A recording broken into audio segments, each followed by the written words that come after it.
And we are close. Wow, we have 14 people on already. This is great.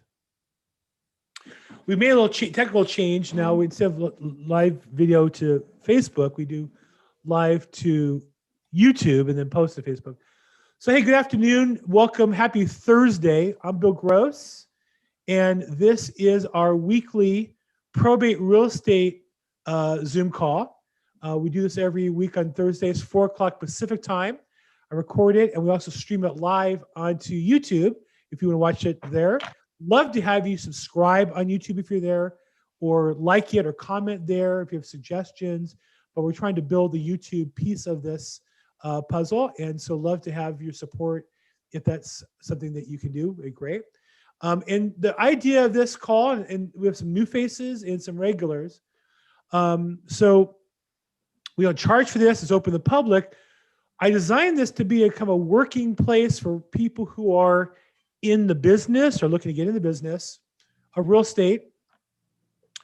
But the goal is really for working professionals, investors, wholesalers who are looking for deals or have deals to sell, and real estate agents who are looking to get into probate or in probate and trying to work their way through transactions to actually work together and bring problems here, bring properties here, and be part of the solution and participate and encourage each other to be successful.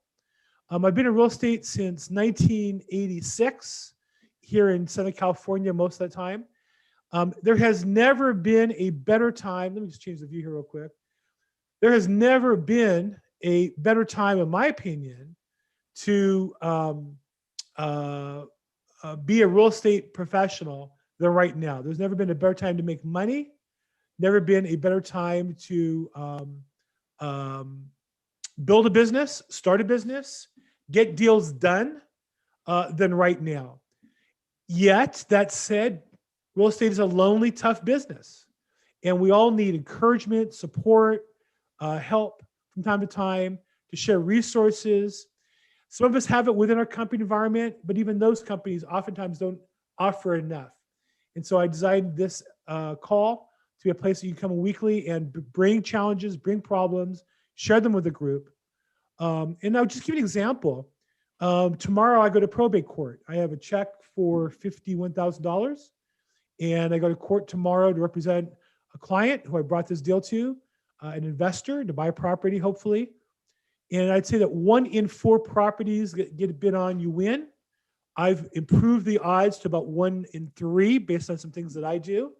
I make it easier for my clients to invest that way, but it's still 1 in 3. If I win, usually I'll make anywhere from $10,000 to $30,000 in commissions and profit. And going to court is a couple hour investment of time, but obviously it can be very profitable if I do it. So if I go 1 in 3 and I lose 2, I look forward to winning that third one. I'd like to lose as many as I can because that means I'll win a lot more. And that's real estate. It's understanding your numbers, understanding your business, and then working it even in the face of challenges, even in the face of difficulties, still doing the work on a day-to-day basis, focusing on servicing your customers, focusing on doing your job and doing it properly. So that's what I do. I'm a real estate broker here in LA. I represent investors who want to buy property at probate court. I also represent estates, people who have properties they're going to inherit, and attorneys in selling properties, primarily those that have to go through court.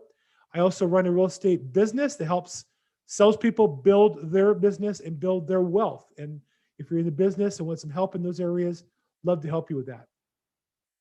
So a couple of things to share today, but I thought I would open up to the group first. Who has a question or a problem or challenge that you'd like to share the group that perhaps I can help you with or somebody else can help you with? Hey, Bill. Dion Sloan here. I think last week I had brought up a situation that I'm dealing with a seller, and he was having some issues with the deed. And I think I kind of explained it in the way that he had a power of attorney and deeded the property to himself. So actually, after speaking with the title company, we kind of figured out that that's not, appropriate, and he can't properly transfer the property to himself that way. The property is initially under his parents' name. And so my question is, I'm being advised he has to go through conservatorship. So I was wondering what that process looks like. Sure. So just to confirm, so conservatorship is a court-appointed process for somebody who's not competent to manage their own affairs. Most commonly, elderly people are in the process of dementia. They're no longer mentally able to make the right decisions, and somebody's appointed for them, or maybe medically, they're in a coma. And so somebody's appointed, a conservatorship is created, and there's a conservator whose job it is to look out for the person who's sick or disabled, the conservatee. So is the person who the property is in their name, they're alive, but they are disabled or incapacitated? That's correct, yes. Yeah. So that's a conservatorship. What county is the property in? It's in Orange County. And where in the conservatee, where do they live? They live in Orange County as well. And do they live in the subject property? No, they don't. Okay. So what happens is somebody petitions to create a conservatorship and often will nominate themselves or somebody to be the conservator. So usually there's a family member, most commonly a child, who will say, I'll take care of mom or dad. And they'll file the papers with the court to go to court to declare the person incompetent and to appoint themselves as the conservator. They may not want to do that. They may want to hire somebody to act as a conservator, or if the court determines they're not qualified, or if the court has put it in place, the court will appoint a conservator to run the conservatorship. So in your case, is there somebody who wants to be the conservator? Yeah, so that's my client. So he's the son, and yeah, his parents were originally on deed or on title, and they are both incapacitated. So he tried to avoid probate by just deeding the property to himself because he had power of attorney, and that didn't work. So now he has to go through the proper process, which is create a conservatorship, put himself as the conservator, and then go to court to get the property transferred with court approval, right? And so here's the challenge is oftentimes people feel that they can shortcut the process, but the court is going to require approval of any sale of real estate by a conservator. And what that means is the process looks like the court will do an appraisal using a probate referee, and they do a particular form called an inventory and appraisal report. It's a drive-by appraisal. They don't go inside the house. And then the petitioner has to publicize the sale. We're going to sell the property on this date. They have to publicize it a few times.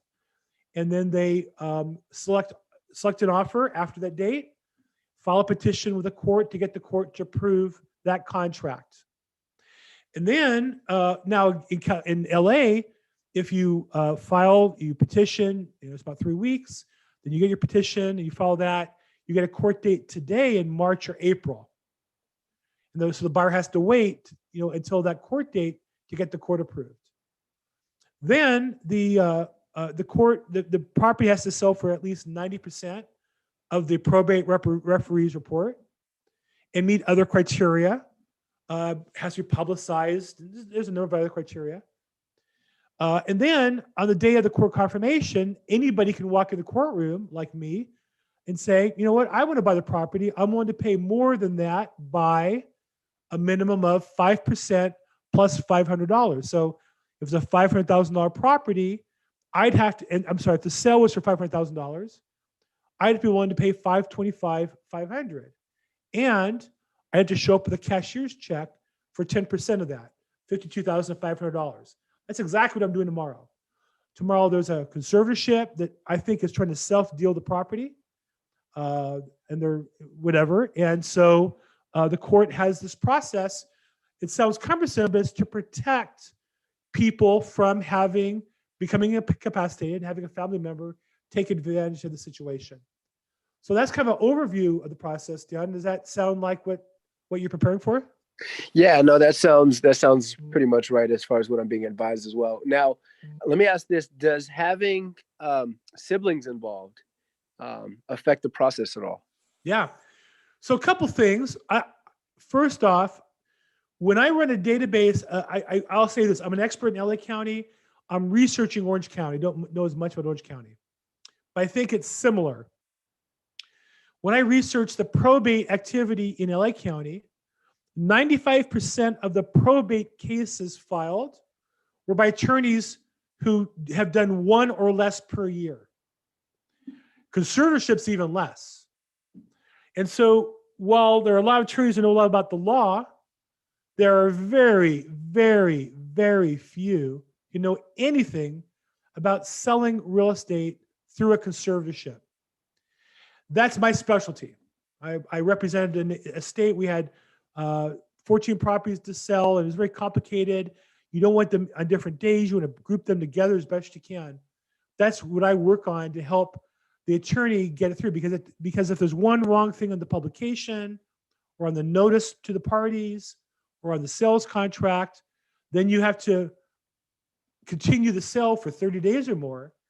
And if you know in real estate, keeping a buyer in a property is tough enough for 30, 60, 90 days. And then you add another 30 days, and theoretically, they could still be overbid. It creates a lot of tension, and deals fall apart.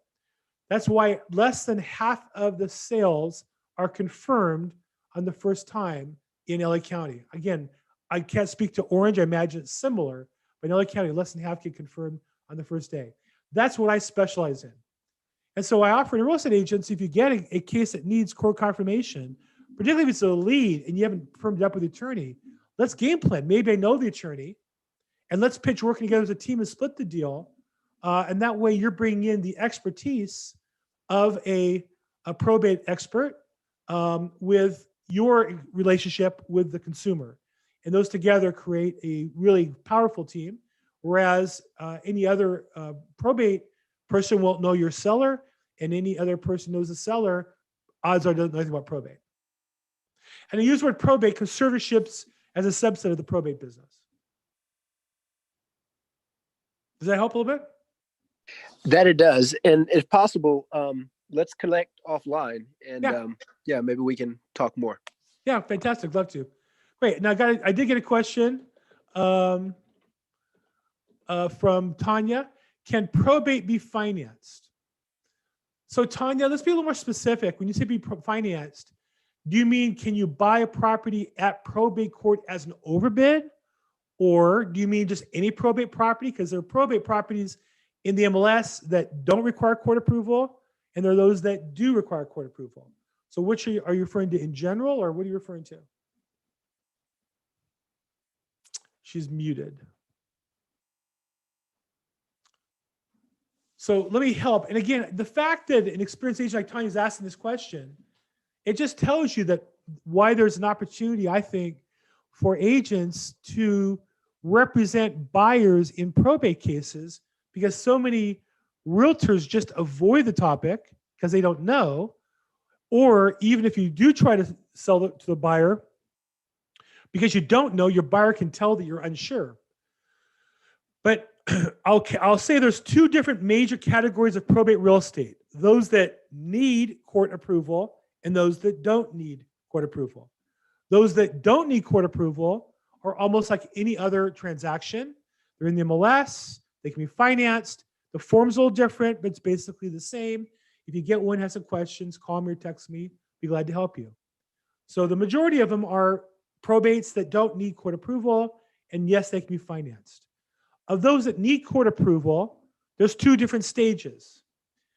Ones that need court approval need to get the original buyer under contract, theoretically, in 90% or more of the probate referee report. Those can be financed. However, the buyer has to waive all conditions and raise their deposit to 10% before you can file for court approval. So the process is property's on the market, buyer makes an offer, gets accepted, has 17 days to waive all contingencies and to raise the deposit to 10%, which is at that time at risk. They'll get it back if somebody overbids, but the money is at risk if they don't close. One of the risks for buyers is you can't lock in your rate because you don't know how long it's going to be in many cases before you can close. It's usually 3 days or so past the court date. So it's challenging, but it can be financed for sure. That's category 2. Category 3, just to recap, category 1, probates that don't need court approval, they're like regular properties, they can be financed. Number 2, properties that need court approval, but you're the original buyer, they can be financed. You have to waive conditions and raise your deposit before you can file for the court date, which can be another 90 days. After the court date, maybe another 30 days. Could be much longer than that. Could be months, could be years. Your money's at risk. Number 3, properties that need court approval and buying them at court, can they be financed? The answer is technically no. It has to be a cash offer most of the time, generally, most of the time. However, there are hard money lenders who are like cash. So the property I'm buying tomorrow, it's all cash to the seller. I have a friend who finances properties. I show him the property. He gets me pre-approved. And then when I go into escrow, he'll just wire the money into escrow. We'll do the deeds outside of escrow. Unlike a normal mortgage where the deed's recorded with a sale, hard money lending is done outside of that sale process. So they can be financed with a hard money lender, hard to find, but I have lenders that do that for you. So I hope that answers your question, Tanya, on financing probate properties. Good questions. Next question or problem or challenge I can help you with. The more you participate, the more money you make. And if you don't have problems, it means you're not working hard enough. You should have problems. We should have problems. I got a question, Bill. Sure. How do you pronounce your name? Jamai? Jamai, how can I help you? Yeah, so just quick question. Where do you go? Like, is the court open to the public? So it's an interesting question. I don't mean to be vague. Technically, the court's open to the public. It's COVID. Now, and you say court, I think you're asking specifically probate court, right? Because there's other court divisions that are not open yet, but most are. So a couple things I'd say. You can't just wander in Stanley Moss Courthouse tomorrow and say, I want to watch a proceeding. They won't let you in. When you get to the front door, they're going to ask you what you're there for. And if you just say you're there to look, they're not going to let you in. If you're there for a particular case or file, like I'm an investor, I'll go up and I'll say, I'm here for court hearing in Department 44. I'm the buyer of the property. They let me in. And I check in with the front desk and they let me stay there. If you get your way in the door, then you have to get in the courtroom and tell them who you are, and they may or may not let you stay in. So whereas before COVID, I used to host a meetup 2 or 3 days a week and give people tours of the courthouse, I can't do that today. Snack bars closed, the upstairs lunchroom's closed. There's no place to hang out. They won't let you hang out in the hallways. So practically speaking, physically, you really can't get inside. That said, you can go online and paying a fee, watch via video or hear audio a particular court case. Theoretically, any member of the public is allowed to hear that. Those hearings are technically, legally open to the public. That said, it costs money. It's a little challenging to get in. You won't always get in. So I don't mean to be evasive, but that's the best answer I can say is that the court is open to a degree, but not open to another degree. Okay, but what about like the actual filings to locate the personal representatives to see if we can make an offer on it? So, okay, so you can file online. You can make an appointment to go meet the registrar there. You can do court research by appointment. So you would call them and make an appointment and show up at a certain time. So whereas in the research room, you used to be able to walk in anytime you wanted, now you can only go there by appointment. Even simple things like the getting a certified copy of a document, you have to go in person, you fill out the form, they prepare the document, you pick it up, but you have to make an appointment to do that. You can't just go into the document room and get the document done. So that's a little silly, I think. Does that help? So Good. just to recap, you just make an appointment online with the doc room? For documents, you would call the phone number. Online would be if you want to watch a hearing. You would have to sign up for a particular court case, a certain hearing, certain date, pick a party that you're a part of, or remember the public, and then you can pay the fee and you can watch a proceeding. But to go in to what you're talking about, to go into research, you have to call the research room on the 4th floor, make an appointment, and then they would let you come in for, I don't know how long they limit you to. That's a good question. If you find out, please circle back and let me know. Because it used to be I would go to court, and when I was done, I would go upstairs and use the research. Now I have to do online. It's more expensive. So, good. Answer your question? Yeah, hi, this is Ganesh here. Hi, who's this? Ganesh here, if you can Okay, hear me. Benicia. Yeah, so my question is, and I apologize if you already covered this in the beginning. So you said when we go to the court, we need to say why we are there and which property. So do we need to say which property that specifically we are there for? And if so, like, how do I find out that property ahead of time? Meaning, if you don't have any property in mind, can you just show up? The answer is no. They won't let you in. Okay, but then how do I get this list of properties, so that I can do the research and then say, okay, I'm here for property A? Well, I'd say that some information is available online. You can look at the calendar and you can see cases there, but that's research. I mean, I don't know how to answer your question. I do my own research online. I cross-reference cases and properties. I buy data from different data companies to put that together. So you can't just go in and see what properties are for sale on a given day. There's no such list available to you. It requires a little bit of research to do that. So are you an Okay. investor or are you an agent? I'm trying to become an investor. Mm-hmm. So find an agent that works the probate cases that can help you with that. I'd be glad to talk to you about that. I have property lists I give to my clients, and like I said, I'm going in tomorrow to buy property. There's somebody on this phone call right now that was an investor in a property we bought a week or two ago. So perhaps I can help you. I don't recognize your name or your contact info, but if you want to call me, anybody on this line, you're welcome to call me directly. I'll put in the chat box my phone number, and then if you want to get some information from me, if you text good stuff to the number 213-460-2577, you'll get a link to my other meetings and the other things I'm working on. Okay, Gigi? Thank you. Good. And I'll privately send you my phone number as well. Oh, that's actually, it's in the chat box. Good. Other questions? I have some in the chat box. Other questions? So, Francesca asks, how do I buy a probate property with no court restrictions? Are you into that? Francisca, are you available? Can you unmute yourself? I'm not quite clear what you're asking me. What restrictions are you trying to avoid? Hi, you said that there are some that need court approval and there are some that do not need court approval. So if I'm interested in buying one that has already been, that's ready for sale without going to court, how can I buy one? Are you an agent or an investor?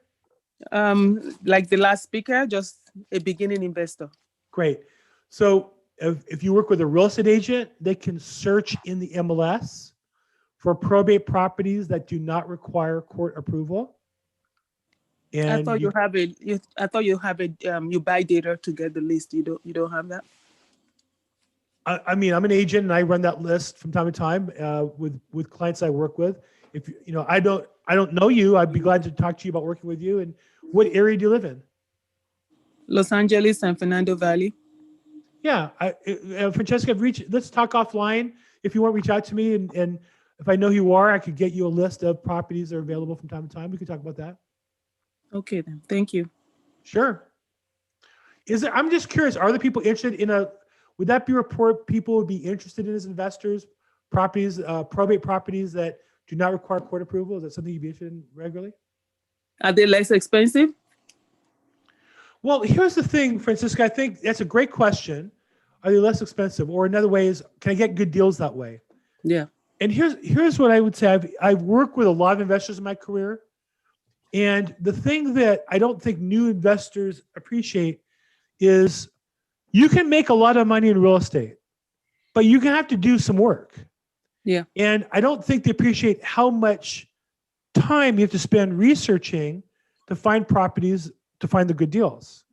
Professional investors look at properties almost every day. And in my experience, they might look at 100, run numbers on maybe 15, and go see 3 or 5 to buy one. And I think now investors tell me it's a little tougher. So maybe it's 150 to buy one. So to answer your question, I do think there are some hidden nuggets in the probate list, but you have to go through 100 to find one. Yeah. And so I think as an investor, you have to find your system. I have a friend who made a lot of money as an investor. He door knocked a huge rectangle in the valley. I forget exactly where, but I would say north of whatever. I don't know. It was south of Sepulveda, north of something, of it, north of Ventura Boulevard, south of something else, whatever it was. And he door knocked every day, and he started one end, went to the other, then went back to the front end of that, and just did that year round and hit that whole area every 90 days for about 15, 20 years. And he learned the properties, and he talked to 30, 40 people a day, and they bought a property every month or two and made a fortune. So there's different ways to make money in this business, but what's true, I think, is you have to look at a lot of properties to find one. That said, And I learn how to find the right probate and sift through them. There's some nuggets there, but it's required to go see some of them and figure it out. Can I say something here? So what I had in mind was, if you or any other agent can get one at 70% and are able to sell it to somebody like me at 75 to 80%, that's what I had in mind.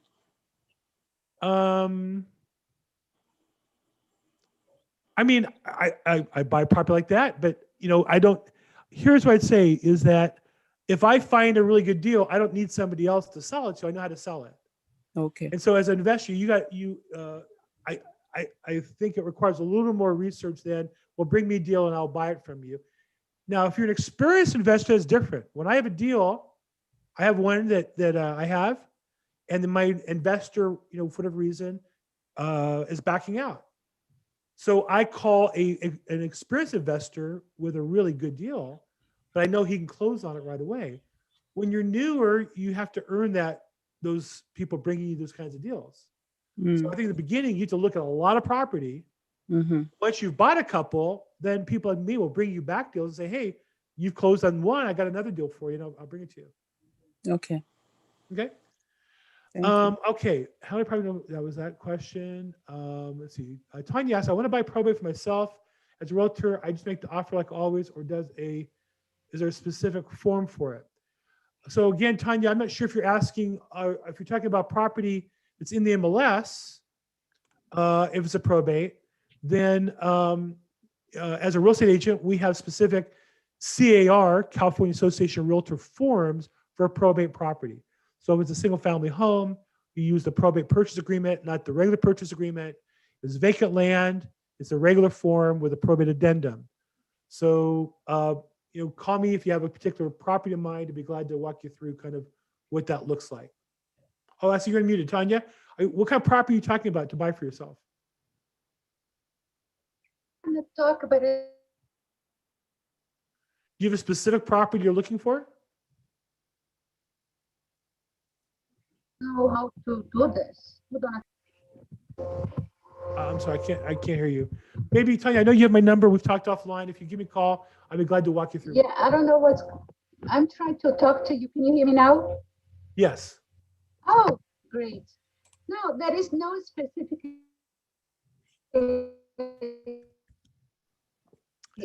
property. I saw, it's not exactly what I want. And I want to buy one probate, doesn't matter where.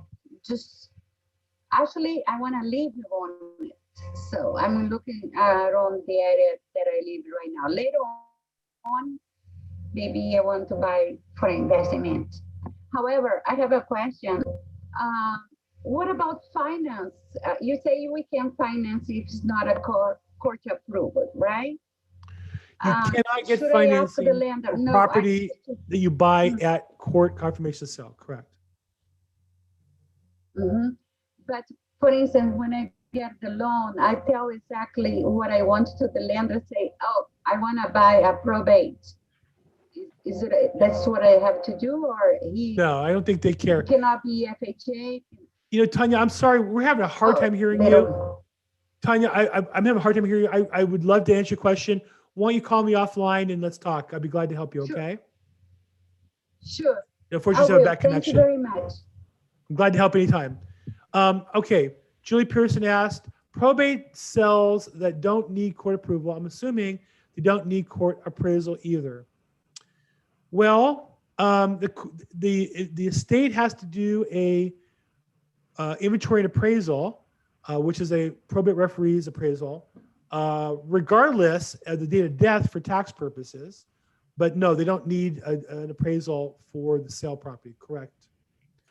Musicbiz@gmail.com asks, I'm brand new probate real estate investing. How to initially look for probate properties? So again, I would say find an agent that can assist you. There's a couple strategies. One is properties that don't need court approval. There are those that do need court approval. So you have to kind of pick the right strategy for you. If find an agent that can help you with the properties, I'd be glad to. Give me a call and see if I can help you. Okay, can you hear me? Yeah, I can hear you. Yeah. Yeah, I'll definitely give you a call then after the call. Great. Is that you? That email address? Yes, I'm Music Biz. I've never used Meetup. I've never used this site before. So somehow I put my email instead of my name. Oh, got it. Okay. So, well, welcome to Zoom. Oh yeah, we've talked before. Okay, good. Yeah, I've emailed you. Yeah, definitely. Okay, good. Yeah, let's talk offline. Be glad to help you. DT to everyone, yes. Not sure what that means, and not now. Do you have any deals now or in the near future to sell? DT, I have deals all the time. I think that beauty is in the eye of the beholder. It's kind of, I think real estate investment. It's funny. If you walk into a jewelry store, they have all kinds of beautiful watches or beautiful rings. When nobody's in the store at that moment, nobody's buying it. That's inventory. Somebody's gonna come in and buy them. I can tell you is almost all the property for sale and probate, whether it needs court approval or not, are gonna be bought by somebody. And so sometimes they're paying too much. Sometimes the buyer has figured out where the value is, where other investors didn't see it. And so I think as an investor, it's easy to say, well, they're paying too much every time.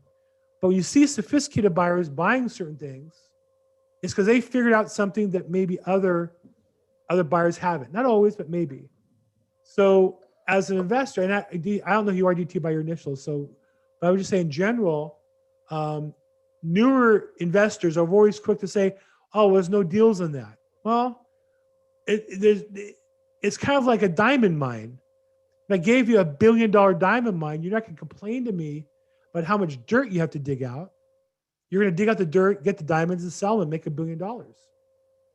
And so investing is kind of like that. There's a lot of dirt to move to find diamonds. Your job is to move dirt quickly and find diamonds, polish them, and sell them. That's what we do. So I'm not sure really what you mean by that, and that's true. Jamai also asked a question, what list service do you recommend to buy data from? So if you text to 213-460-2577, I have a link there with a couple different data links. I recommend Probate Daily. Foreclosures Daily has a probate as an inexpensive option. And I have a coupon code that gives you a discount. And you'll get a copy of Kevin Sell's book on Probate 101, which I recommend. I don't make money on that. I just get you guys a discount. I also have a link there to All the Leads, which is a little more expensive, but more high-end service in terms of what they offer you. And they also have a free weekly mastermind for investors and realtors and a free role play call once a month. And I have the link of all that. If you text my information, you'll get that back. Okay. Do I have any deals now? You asked that. So yeah, the answer is I always have deals. I'm going tomorrow to buy a property in court. So ask me tomorrow afternoon time, and I'll let you know if I got that one. Hope to have it. Can I ask a dumb question? I'm a newbie. I'm the No total. dumb questions, Julie. Go ahead. Okay, and I'm still trying to get my mind wrapped around what probate is. When you're saying that there deals that don't need a court approval, then is the court not? Why is it a probate? How is the court involved in? Well, there's a probate, but Okay. on those cases, some cases, the judge has agreed to give the person who filed the case, the petitioner, authority as the executor or administrator to buy and or sell property without court approval. They have full authority to buy or sell property without court approval. Some people get approved with full approval. Sometimes the court, in its discretion, gives the petitioner, known as executor or administrator, gives them limited authority, which says, well, you can advertise it for sale, you can send a contract, but I, as the judge, want to confirm the sale under these criteria before we allow you to sell the property. So in Los Angeles County, I want to say every month there's about 800 filings I've seen, just basically lately. And there's maybe 30 properties that need court sale. So there's 800 total probates, some with real estate, some without. And there's only maybe about 30 that need court approval. So the ones that don't need court approval, then you just have to get a petition. The judge agrees for the executor to sell it, and then Not even. You have to get the judge to approve the executor to have the right to sell the property. Okay. To sell any property, regardless of it. And then you just have to file, in some cases, a notice of your intent to sell it within 15 days before you close escrow. Okay. Now, what about, so then you can price the property at whatever you want, then you don't have to worry about that whole you don't have to worry about the court telling you what that property is appraised at. Is that right? Julie, just be clear now, you're not, are you an agent or investor? What's your role? No, I'm an investor, a new investor as well. So I'm not giving you legal advice. Anything on my call, I'm not an attorney, I don't give legal advice. I'm sharing with you my experience of the procedures, okay? Yeah. And so your question is,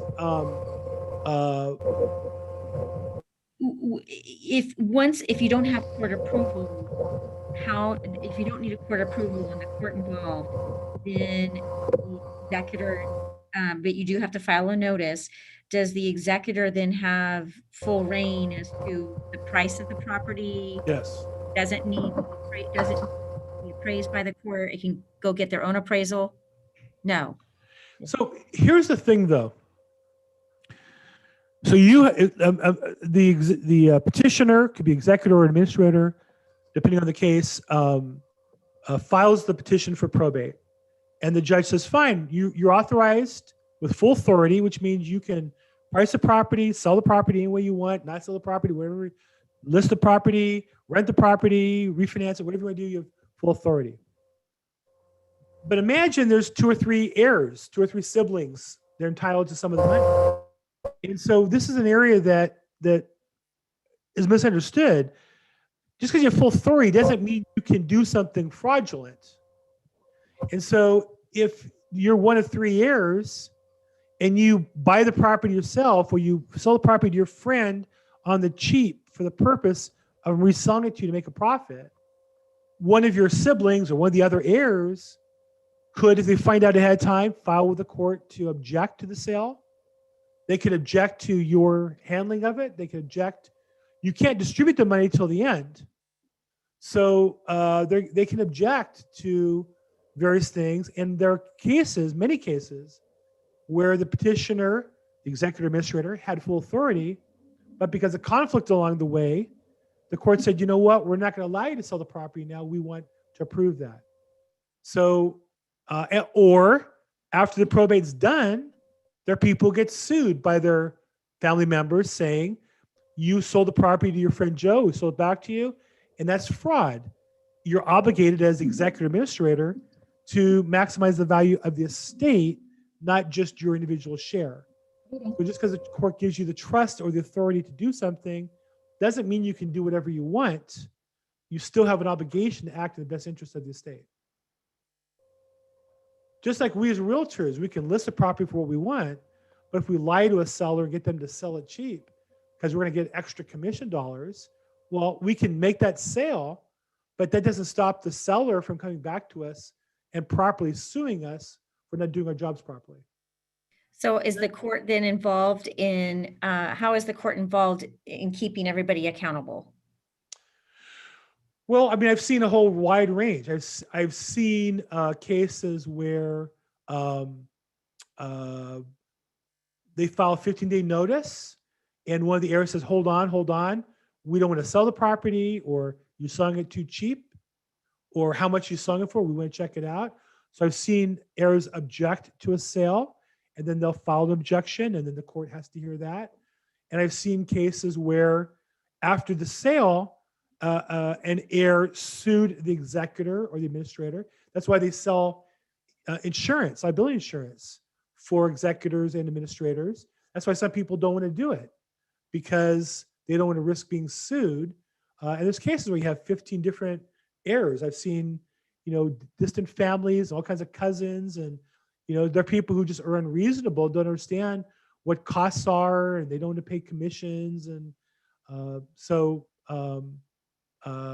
yeah, that's definitely an issue. You can't get away with crime just because it's a probate.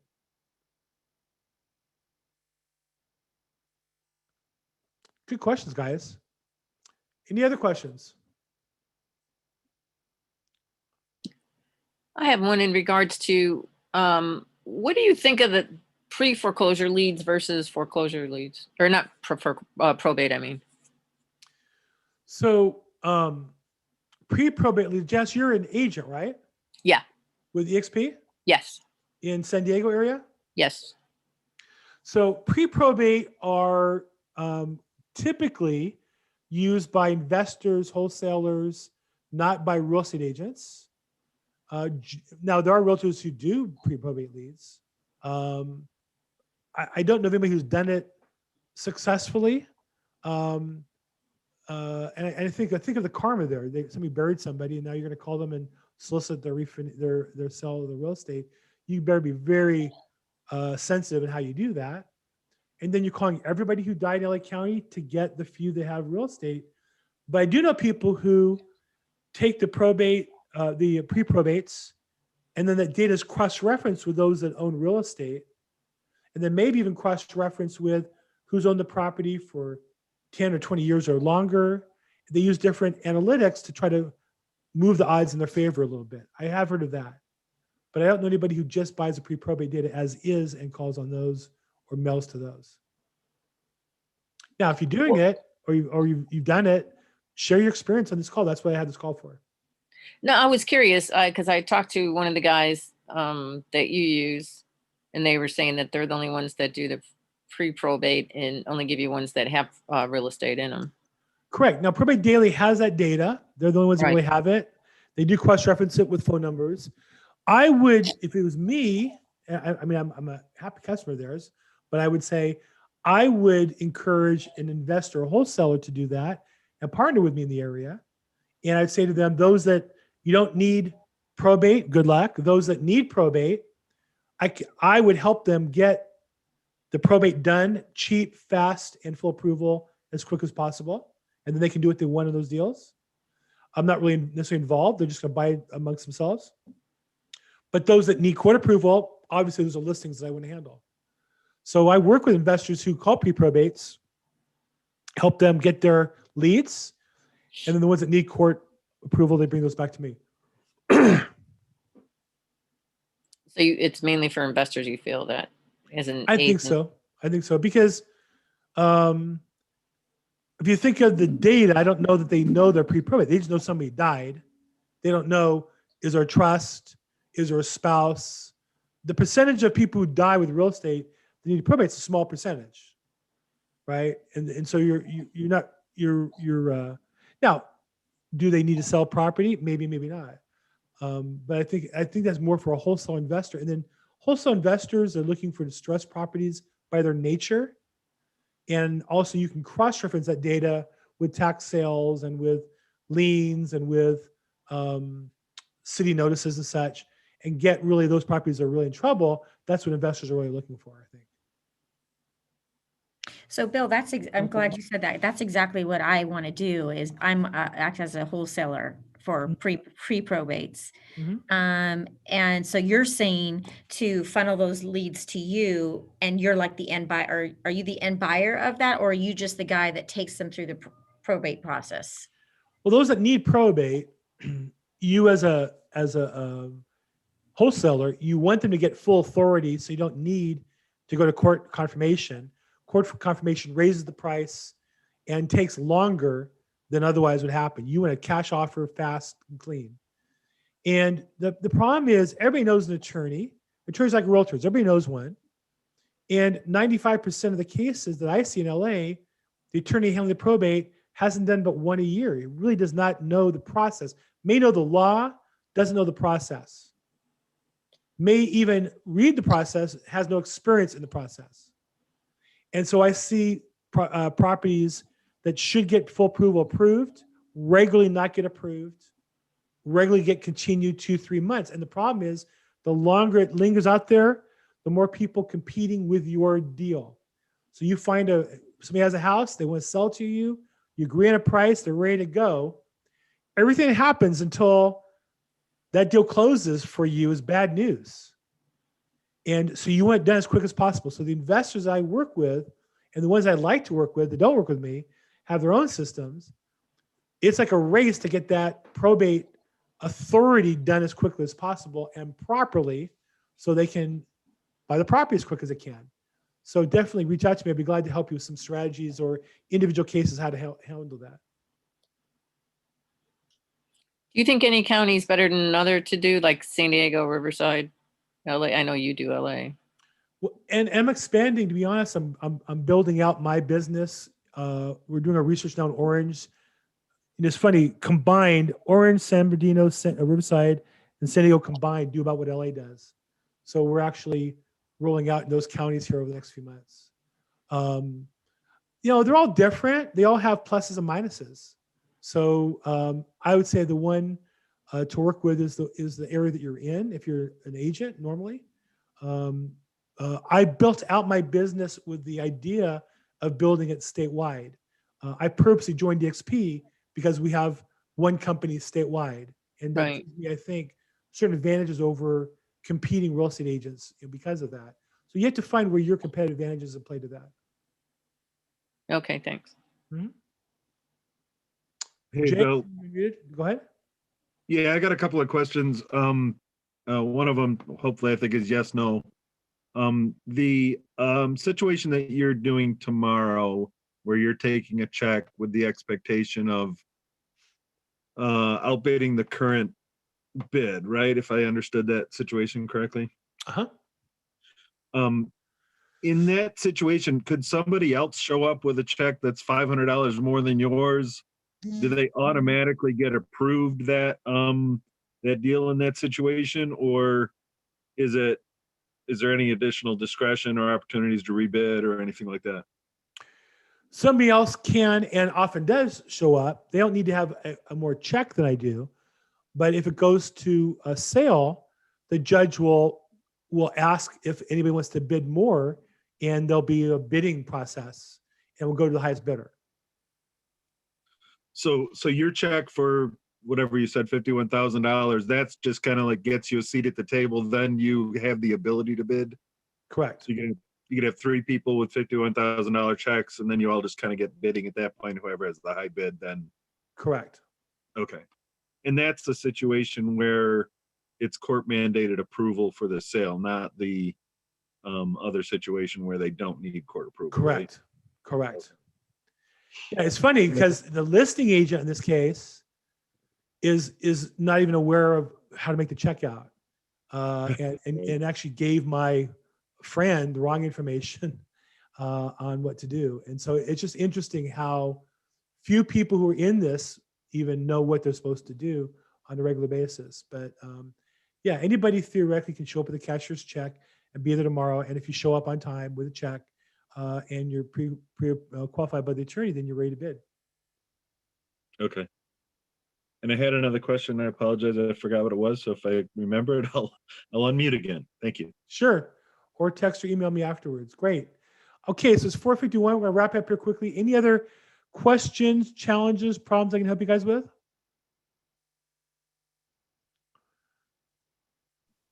Yeah, Bill, what's your thoughts on the market? You know, once this forbearance situation, I don't know what's going to happen. What's your thoughts? So, Jemai, how long have you been in real estate? Like 3 years. How you doing in real estate? Okay. I'm a wholesaler, so not really, you know, on the traditional side. So, what I'd say is the first step in real estate is controlling your mindset. Number one, right? And that's whether you're a realtor or you're a wholesaler or investor, is the battle starts with here first. And what I'll say to you is, when people ask me about the market, I do try to find out what they're looking at and answer their particular question. But to the general question, how we see the market, every day is a new day. I show up and work hard every day, whether the market's going up or down. I make sure you understand I'm in it to make money. I don't have a choice. It's my business. And it doesn't really matter if it's going up or down. My job is to get between a buyer and a seller and make some money in the middle as a broker or as a salesperson. And there's opportunities going up, there's opportunities going down. I have to make sure that my mind is, what's this opportunity in front of me and executing on that particular property. Now, we talk about the rental situation with, what's it called, where they hold off paying rents and such. As Los Angelino, I just had to tell you, the whole thing is just heartbreaking. And I do think it's going to get a lot worse in the next few months. And what I'll just share with you something that I saw happen. When they stopped the moratorium statewide, we still had a moratorium in LA County in the city of Los Angeles. So the statewide moratorium did not affect tenants or properties in LA County, right? Yet on that day, there was a protest at Stanley Mosque that literally shut down the court for about an hour or two. I believe, looking at the politics of it, the people who are behind that was a test run.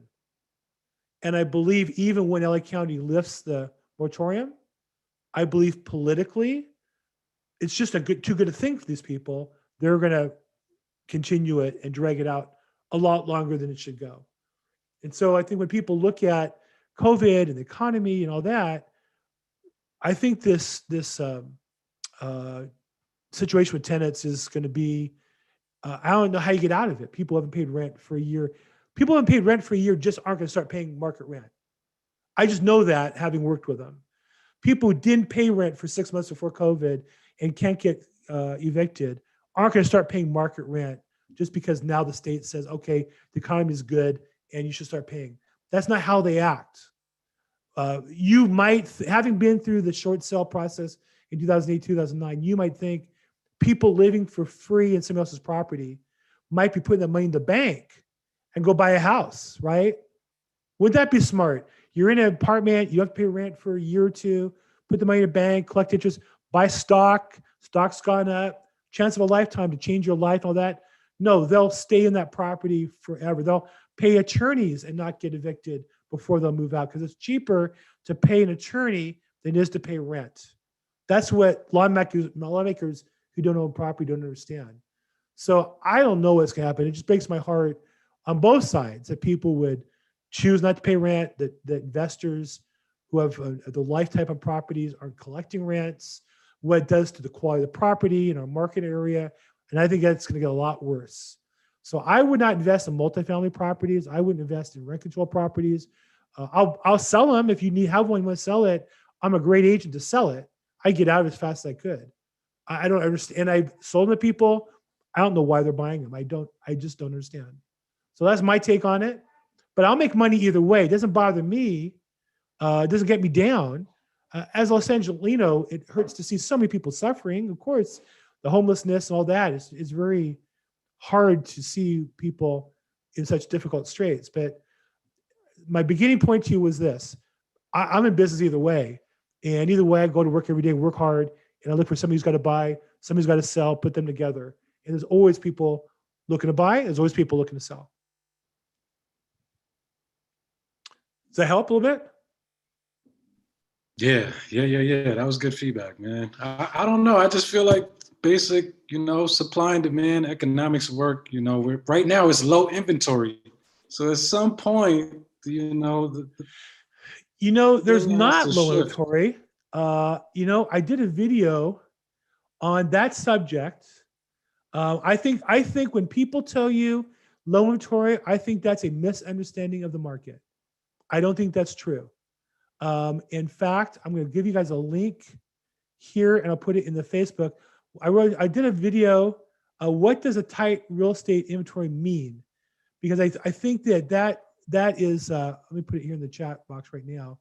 Anybody wants it can have it, and then I'll put it in the chat box in the show notes afterwards.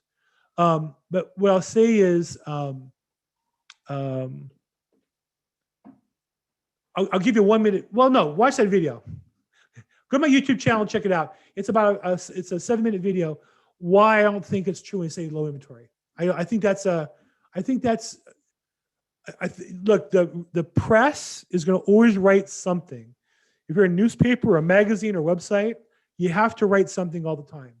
And so they'll write about inventory being up or down, but they will not tell you what it really means. And I think that statistic is one of the most misused statistics in our business. So the inventory is what it is. The key is the direction. Is it going up or is it going down? That's important. Each market has its own appropriate level of inventory. If you go to a fancy, a high-end store, you go to Chanel, right? They only have so much inventory, but it's all very fine stuff. You go to Costco, they got piles of toilet paper to the rafters. They have different inventory levels for different appropriate businesses. In our real estate market, there's different markets.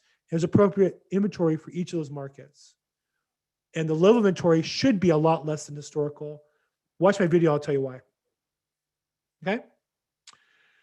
Okay, so that's in the chat box. Hope that helps. Any other questions? I'm going to wrap up here real quick. In fact, let's just do this. I have to wrap it up. I'm Bill Gross. So I do this call every Thursday, 4:00 p.m. Pacific time. I have a call for real estate investment on Tuesdays at 3 p.m. Pacific time. They're both streamed on YouTube and then linked there. If you have questions or want the links to those, text good stuff to 213-460-2577. Be glad to help you if I can. I work with investors every day, wholesalers. I work with real estate agents, help them with their business, particularly if they want to get into probate or they're looking to build their wealth and make more money. So I really appreciate you guys being on the call today. Thank you all very much. Have a great day. Thanks, Bill. Appreciate it. Thanks so much, Janice. And Wesley, great seeing you. You too. Thank you so much. I look texted. Thank you.